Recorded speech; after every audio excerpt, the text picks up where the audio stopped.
Namaskar, good morning, and welcome back to my YouTube channel, back from the jaws of danger.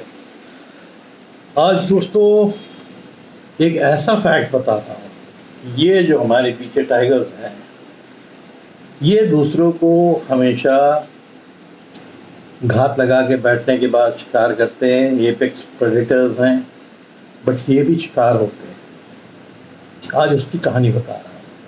और सबसे dangerous position किसी भी जानवर के लिए होती है ये जो नीचे पानी पीने की। ये देखिए आप, ये जो पानी पीने की, क्योंकि उसमें आपको सर झुकाना पड़ता है। जो भी वाटर हो, लेक हो, रिवर हो, आप सर झुकाएंगे, फिर नीचे आके आप पानी पिएंगे। ये सबसे वनरेबल पोजीशन होती है किसी भी जानवर की। ये आपको मैं तराई का किस्सा बता रहा हूँ कि एक टाइग्रेस थी और अच्छी खासी बड़ी टाइग्रेस थी, और वो कोर एरिया से निकल के बाहर आ गई थी बफर जोन में। बफर जोन में एक नदी बहती है जिसमें काफ़ी क्रोकोडाइल्स हैं। तो इसको मेरे ख्याल से गर्मी के टाइम था और इसने एक शिकार मारा।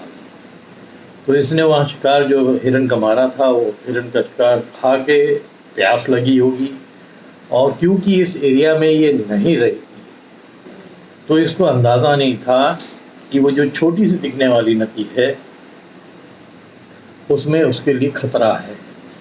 तो यही पोजीशन सबसे डेंजरस मैंने बताया है। ऐसे ये सेम पोजीशन होती है। ये देखिए, इसमें भी आप देख रहे होंगे कि वो ऊपर की तरफ ताक रही है।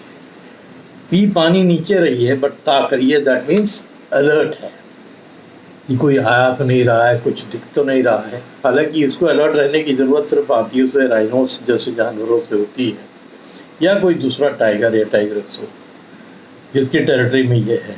और ये क्योंकि अपनी टेरिटरी छोड़ के बफर जोन में आ गई थी तो इसीलिए अलर्ट हो गई। बट अक्सर होता क्या है कि आंखें अगर आपकी ऊपर की तरफ है, जैसे इसमें मैं इसीलिए बैठा हूँ, इस पोजीशन पे अगर आप आंख ऊपर किए हुए हैं तो पानी के नीचे से आने वाला खतरा आपको पता ही नहीं लगता है।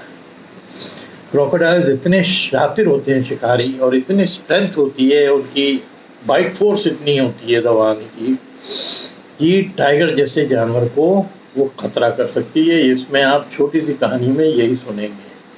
तो ये बेचारी टाइग्रेस जो थी प्यासी थी और पानी के लिए आई। पहले तो बहुत अलर्ट होते हैं जानवर। अगर आपने क्लोजली किसी ने देखा होगा कि पानी में आने के पहले वो एक इंस्पेक्शन करते हैं और फिर वो पानी फटाफट अपनी जुबान से पीते हैं। और अमूमन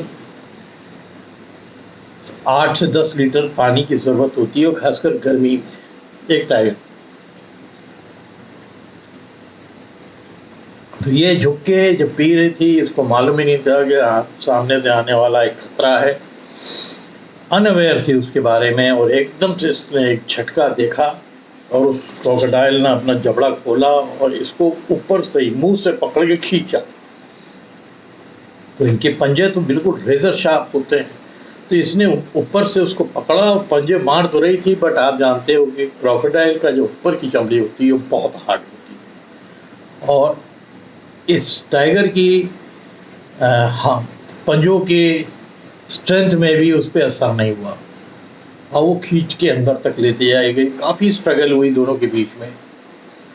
आखिर में वो जब जैसे ही पानी में इसको ले गया ना, तो ये थोड़ा हताश हुई। इसका जो पंजे चलने का, और जिस आदमी ने ऊपर से देखा था, पुलिया से वो देख रहा था कि क्या हो रहा है, तो उसने यही डिटेल्स दी कि ये पंजे मार रही थी इसके ऊपर के हिस्से में। बट काश इस शेरनी को ये मालूम होता कि क्रोकोडाइल जैसा जानवर के जो नीचे का हिस्सा होता है वो इतना मुलायम होता है कि अगर ये पंजा एक भी मार देती तो वो चाकू का काम करता, वो चीर देता और क्रोकोडाइल इसको छोड़ देता।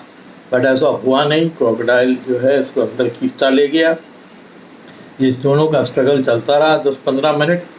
उसके बाद जो बाकी के क्रोकोडाइल्स थे, वो जब पानी में जब हलचल होती है ना, तो जितने और क्रॉक्स होते हैं पानी के अंदर सब एक्टिव हो जाते हैं। तो वो लोग भी आ गए, उन्होंने पकड़ लिया, और फिर तो इसको जैसे ही एक बार अंदर ले गए, दोबारा आए तो देखा कि क्रोकोडाइल्स अलग अलग जो है हिस्से में बटे हुए हैं। दैट मीन्स उन्होंने इसको जो है तोड़ दिया, खींच के अलग अलग हिस्से में, और ये मर गई। तो बहुत खौफनाक सीन था। जिसने ये देखा था, जब मेरे को ये कहानी डिस्क्राइब की, तो कह रहे थे कि मेरे को तो उस जगह से उठने की हिम्मत नहीं हो रही थी कि टाइगर जैसा बड़ा जानवर कैसे विक्टिम बन सकता है। बट ये फैक्ट है, ये बहुत से केसेस आए हैं, बहुत से अंग्रेज़ों के टाइम पे मैंने पढ़े हैं कि बंगाल के अंदर इस तरह के केसेस हुए थे। सुंदरबन में आप जानते हो कि सॉल्ट वाटर वाले क्रोकोडाइल बहुत बड़े साइज़ के होते हैं। वहाँ भी इसी तरह का किस्सा सुना था कि ये पानी पीने टाइगर गया हुआ था और टाइगर को खींचा गया था, और 2-3 क्रोकोडाइल्स में फिर इनको अटैक कर दिया था। पर इनमें भी एक शेरनी थी रणथंभौर में, जो वर्ल्ड क्लास जिसका नाम था मछली, वो माहिर थी क्रोकोडाइल्स को मारने में, क्योंकि वो ये समझ गई थी कि अगर इनको मारना है तो इनको अटैक पीछे से करना होगा और चीरना नीचे से होगा। तो वो ऊपर से चढ़ जाती थी पीछे से इनके ऊपर, और फिर अपने पंजे से नीचे से चीर देती थी। और जहाँ ये चीरती थी, जहाँ इनको बेड़ी होने लगती थी, ये फटते थे, तो बस वही हताश हो जाते थे। इसकी ग्रिप जो भी टाइगर पे करने की कोशिश कर रहे होंगे वो छोड़ देते हैं। तो टेक्निक और अकल बहुत इम्पॉर्टेंट है जंगल में सर्वाइवल के लिए। मछली को वो टेक्निक मालूम थी, इसीलिए मछली जो है कई साल बची रही। आखिरी में मेरे ख्याल से एक क्रोकोडाइल फाइट में या किसी टाइगर की फाइट में वो इंजर्ड हुई थी, और वो तो लेजेंडरी थी। उसका तो नाम पूरी दुनिया में जितने लोग आते थे रणथंभौर या रणथंभौर में ना भी आते हो, मछली का नाम सब जानते हैं। आज का जो दूसरा किस्सा है जो मैं बता रहा हूँ, ये सच्ची कहानियों पे ही मैं ज़्यादातर बताता हूँ। ये मेरे फादर की कैंप लाइफ की है, साउथ इंडिया की। हमारे एक अंकल थे वेंकटेश, और एक सेन गुप्ता करके अंकल थे, उनकी पोस्टिंग भी उस समय साउथ में ही थी। उस समय मेरे father geological survey of India में नहीं थे, इंडियन ब्यूरो ऑफ माइंस उसको बोलते थे, आईबीएम में थे। उसके बाद फिर आईबीएम से जीएसआई में आए। तो ये गए हुए थे इंस्पेक्शन के लिए। मैं जब बेंगलोर में रहता था तो साउथ के कई थे, जो आंध्र प्रदेश तक, फिर जो स्टेट्स थे वहाँ तक कैंप्स लगे हुए थे।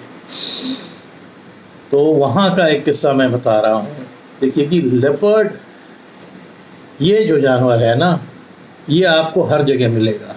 कोई ऐसा स्टेट, कोई ऐसा शहर, कोई ऐसा कस्बा नहीं है जहाँ इर्द गिर्द आपको लेपर्ड ना मिले। इसीलिए इनकी काउंटिंग एग्जैक्टली करना बहुत मुश्किल होता है। तो अक्सर मिस्टर वेंकटेश और गुप्ता जी जब काम से लौट के आए, मालूम पड़ा 4:30-5 बजे ये लोग अपने जो है ड्रिलिंग साइट से वापस आ जाते थे, तो कैंप्स के जो कच्चे रास्ते होते हैं उसमें इनके डॉग्स पले हुए थे। दोनों एल्सेशियन उस समय बोलते थे, जो आज के टाइम पे हम बोलते जर्मन शेफर्ड। तो एल्सेशियंस थे दोनों के, और क्योंकि दोनों ने पाल के रखा था, एक ही बिच थी जिससे इन्होंने वो कुत्ते लिए थे। एक गुप्ता जी के पास था, एक वेंकटेश के पास था। तो जब ये वॉक पे जाते थे तो एक एक लाठी ले लेते थे, और क्योंकि कैंप से थोड़ी दूरी जाया करते थे, और ये दोनों कुत्तों की जो टेंडेंसी होती है, आगे करते हैं, पीछे करते हैं, आगे करते हैं, सूंघते हैं, अगल बगल देखते हैं। और एक चीज़ आपको बता दूँ कि लेपर्ड से कुत्ता बहुत घबराता है, चाहे कितने बड़े साइज़ का। उस दिन क्या हुआ, ये लोग अपना बातों में वॉक करते चले आ रहे थे। ये दोनों कुत्ते मिल के आगे चल रहे थे, कभी थोड़ा इधर चले जाते थे जंगल के अंदर, फिर आ जाते थे आवाज़ देने पे। फिर ये लोग वॉक करते थे सामने सड़क पे। जब तक सड़क पे वॉक कर रहे हैं, आप निगाह के ऊपर रहते हैं और सेफ रहते हैं। तभी वहाँ से राइट हैंड साइड से देखा कि एक छोटा सा फॉक्स निकला, और फॉक्स देख के दोनों कुत्ते उत्साहित हो गए और भागे उसके पीछे। और वो फॉक्स रास्ता क्रॉस करके लेफ्ट साइड वाला जो जंगल था उस तरफ चला गया। जब तक ये लोग आवाज़ देते नहीं जाने के लिए, क्योंकि इनको हमेशा खतरा था, क्योंकि लेपर्ड्स उस एरिया में बहुत कैंप तक में आते थे। और इन्हीं कुत्तों के चक्कर में जितने भी और कुत्ते पले हुए थे जो स्टाफ के थे, उनके चक्कर में वो आते थे। एक दो बार 6 महीना 7 महीना पहले किसी स्टाफ का कुत्ता उठा भी था, लेपर्ड उठा के ले गया था। और इतना डर होता है कि मेरे फादर तो बोलते हैं कितनी बार जो हमारे यहाँ पले हुए कुत्ते थे वो जब तक फेंस के अंदर है तो वो तो भौंकते थे जैसी, और या तो फादर है पीछे या कोई सर्वेंट अगर पीछे है तब तक तो वो भौंकते थे, अगर लेपर्ड को सूंघ भी लेते थे। और जैसे ही कोई घर के अंदर आ जाता था ना तो उनकी भौंकने की शक्ति क्या, वो अंदर ही आ जाते थे भाग के। ये खाली सूंघ लेते थे लेपर्ड को, तब यह हालत होती। तो ये दोनों गलती कर दी इन्होंने कि फॉक्सी पीछे भाग गए। एकदम से अंदर आवाज़ आई जैसे एक कुत्ते की किसी ने पकड़ा हो। तो ये दोनों अंकल लोग सोचेंगे कि फॉक्स जैसा अगर जानवर है तो वो तो भागता भी बहुत तेज है, डॉजिंग भी बहुत करता है, और इतनी हिम्मत नहीं हो सकती कि इतने बड़े कुत्ते पे उसने अटैक कर दिया। तो देखते हैं कि थोड़ी दूर से देखते हैं कि एक कुत्ता जो दूसरा वाला था वो बहुत तेज भाग रहा है, पूंछ नीचे और आके इनके पास खड़ा हो गया और भौंक भी नहीं पा रहा है क्योंकि शायद उसने कुछ देखा था। तो ये दोनों उसी साइड लपके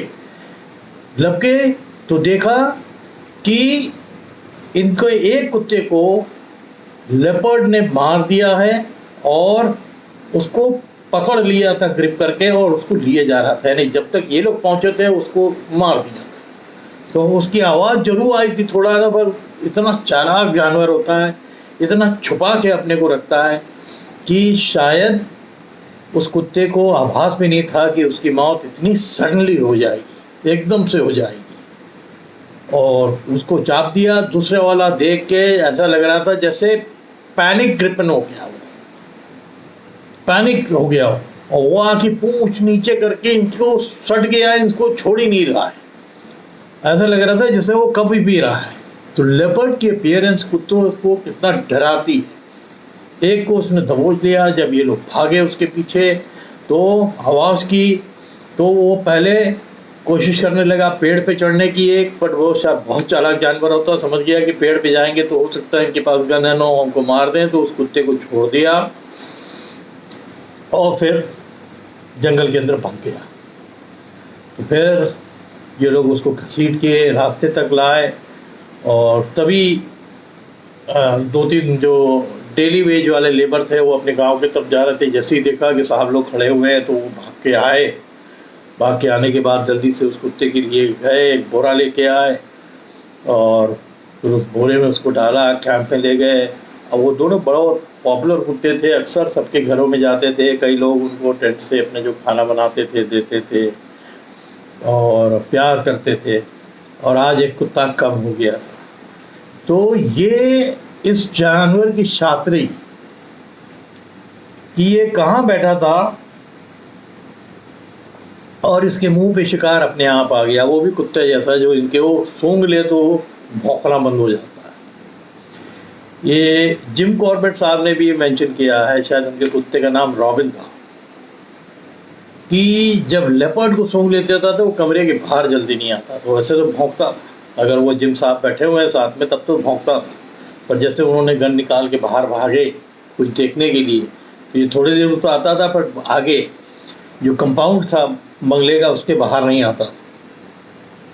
बिकॉज कुत्तों को लेपर्ड का फियर होता है, बिकॉज वो जानते हैं कि वो बहुत जल्दी लेपर्ड उनको अपना विक्टिम बनाता है, शिकार बनाता है। तो ये बड़ा है तो दो बहुत छोटी छोटे किस्से बहुत इंटरेस्टिंग, कि कहाँ वॉक करने के लिए रोज़ जाया करते थे और दोनों कुत्ते खेलते हुए आगे पीछे कर रहे थे, और जहाँ वो फॉक्स दिखा तो उसके पीछे भागे दोनों पकड़ने के चक्कर में।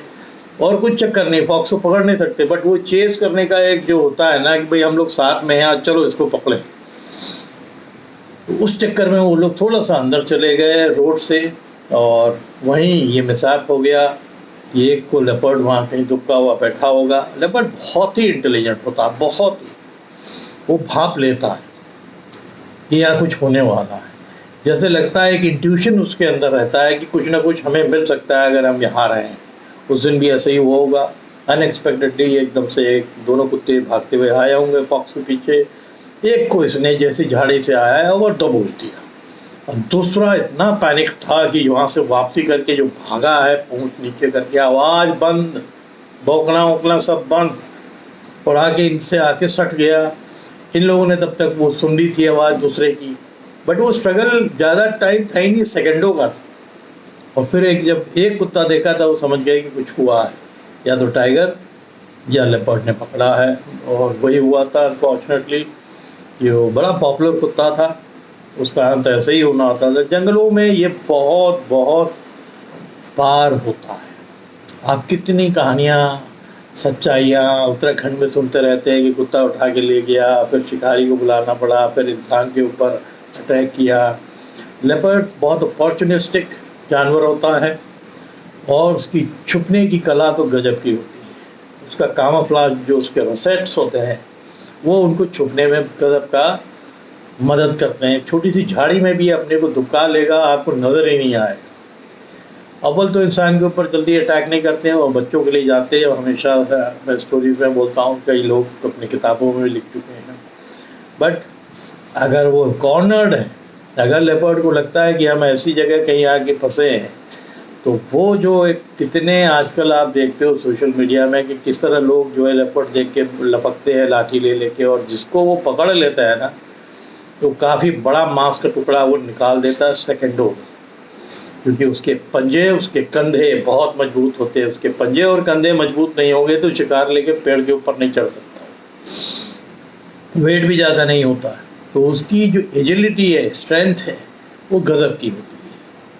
तो ये दो छोटी कहानी मेरे को याद आई थी, मैंने कहा कि आज इसी से हम आपको बताएंगे। फिर एक बड़ी इंटरेस्टिंग टाइगर की है एक कहानी, वो बताऊंगा कि कैसे खतरे जंगल में रहते हैं। आप कहीं भी सेफ नहीं हैं।